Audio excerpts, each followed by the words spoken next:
Hello मित्रो, आजच्या व्हिडिओमध्ये आपण पाहणार आहोत कोणत्याही फोटोचा नवीन बॅकग्राऊंड कशा प्रकारे सेट करायचा आहे आणि तो जुन्या फोटोचा बॅकग्राऊंड कशा प्रकारे रिमूव्ह करायचं हे आज आपण पाहणार आहोत. कोणत्याही ॲपचा वापर न करता फोटोचा बॅकग्राऊंड कशा प्रकारे रिमूव्ह करायचा आणि नवीन बॅकग्राऊंड कशा प्रकारे सेट करायचं आहे ते आज आपण पाहायचं आहे. सर्वात पहिले गूगल पेज ओपन करा. ओपन केल्यानंतर तिथे बॅकग्राऊंड रिमूव्ह म्हणून टाईप करायचं आहे. हा दिसत आहे बॅकग्राऊंड रिमूव्हर म्हणून, त्याच्यावर क्लिक करायचं आहे. क्लिक केल्यानंतर असा पेज ओपन होतो. सर्वात वरी जो दिसत आहे रिमूव्ह इमेज बॅकग्राऊंड म्हणून त्याच्यावर क्लिक करायचं आहे. आता असं पेज होतो. इथे अपलोड इमेज म्हणून दिसत आहे. त्या अपलोड इमेजवर क्लिक केल्यानंतर ब्राउज म्हणून ऑप्शन येतो. तुम्हाला कोणत्या फोटोचा बॅकग्राऊंड रिमूव्ह करायचा आहे तो फोटो सिलेक्ट करून घ्यायचा आहे.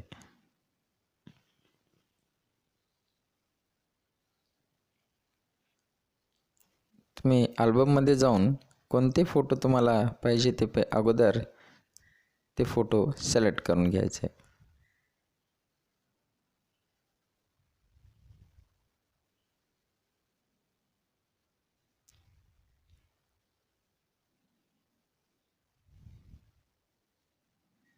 आता असे एक प्रकारचे फोटो सिलेक्ट करून तुम्ही एक फोटो सिलेक्ट केलेला आहे, ते अपलोडिंग होत आहे. त्यानंतर अशा प्रकारे बॅकग्राऊंड रिमूव्ह होतो. ऑटोमॅटिकली बॅकग्राऊंड रिमूव्ह होतो. इथे ऑप्शन दिसत आहे डाउनलोड म्हणून, त्याच्यावर क्लिक करून फोटो डाउनलोड करून घेता येते. त्याच्यानंतर डाउनलोड HD म्हणून आहे, HDमध्ये सुद्धा करता येते, पण त्याच्यासाठी चार्जेस लागतात. आता हे डाउनलोड झालेले फोटो आपण येथे पिक्सेल ॲपमध्ये जाऊन त्याचा नवीन बॅकग्राऊंड कशा प्रकारे सेट करतात ते पहा. आता सर्वात अगोदर आपल्याला एक बॅकग्राऊंड चॉईस करायचं आहे. अल्बममध्ये जाऊन एक नवीन बॅकग्राऊंड घ्यायचं आहे आपल्याला. कोणतेही तुम्ही जर डाउनलोड केलं असेल किंवा तुमच्या फोनमध्ये कोणतं असेल ते बॅकग्राऊंड आपल्याला सिलेक्ट करून घ्यायचं आहे. आता मी असं एक बॅकग्राऊंड घेतलेलं आहे, ते इथे स्क्रीनमध्ये फुल करून घ्यायचे आहे. स्क्रीनला फुल फिट बसायसारखे आपल्याला करून घ्यायचे. करून घेतल्यानंतर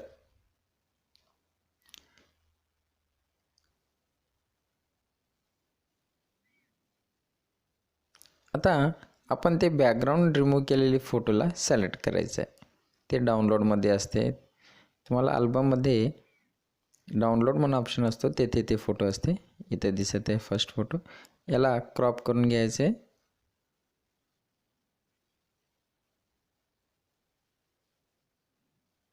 अशा प्रकारे क्रॉप झाल्यानंतर येथे ते फोटो आणून कुठेही तुम्ही त्याला थांबवू शकता, सेट करू शकता.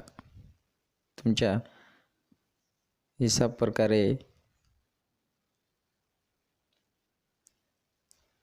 तो कोण्या जागी चांगल्या प्रकारे सेट होते तसे बघून त्याला पुढे मागे करता येते, लहान करता येते, मोठे करता येते. तुम्हाला ते फोटो कुठे सेट होते त्या हिशोबाने तुम्ही ते फोटो सेट करू शकता. अशा प्रकारे त्याच्यानंतर याचा बॅकग्राऊंड जर दुसरा पाहिजे असेल तर ते सुद्धा तुम्ही चेंज करू शकता. आता मला हे बॅकग्राऊंड जर चेंज करायचं आहे तरी ह्या बॅकग्राऊंडला काढून टाका.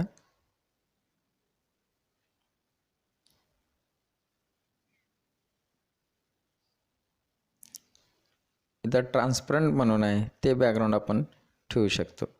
अशा प्रकारे ते बॅकग्राऊंड काढून टाका. ट्रान्सपरंट बॅकग्राऊंड आहे.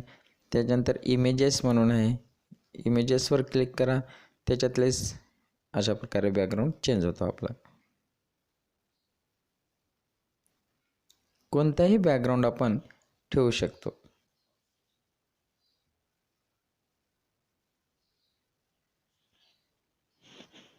अशा प्रकारे भरपूर बॅकग्राऊंड असतात. तुम्हाला जे बॅकग्राऊंड पाहिजे ते बॅकग्राऊंड बिलकुल सोप्या पद्धतीने आपण ठेवू शकतो आणि एक ॲट्रॅक्टिव्ह फोटो आपण बनवू शकतो.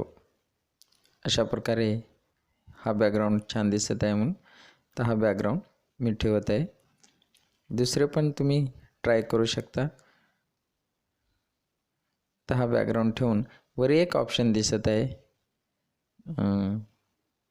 सेव्हचा मार्क आहे, तिथे जाऊन क्लिक करा.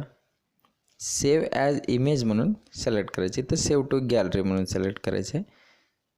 तो फोटो तुमची गॅलरीमध्ये सेव्ह होते. आता तुम्ही गॅलरी ओपन करू शकता.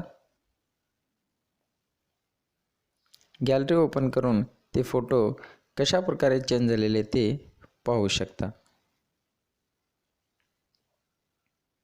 आता इथे गॅलरी ओपन करून इथे अदर अल्बममध्ये पिक्सेल लॅब म्हणून सेव्ह होते. अशा प्रकारे तुमची फोटो सेव्ह झालेली आहे. अशा प्रकारे तुम्ही कोणत्याही ॲपचा वापर न करता बॅकग्राऊंड रिमूव्ह करू शकता. असेच मजेदार व्हिडिओ पाहण्यासाठी माझ्या चॅनलला सबस्क्राईब करून घ्या. तरी भेटूया पुन्हा पुढच्या व्हिडिओमध्ये. तोपर्यंत जय हिंद.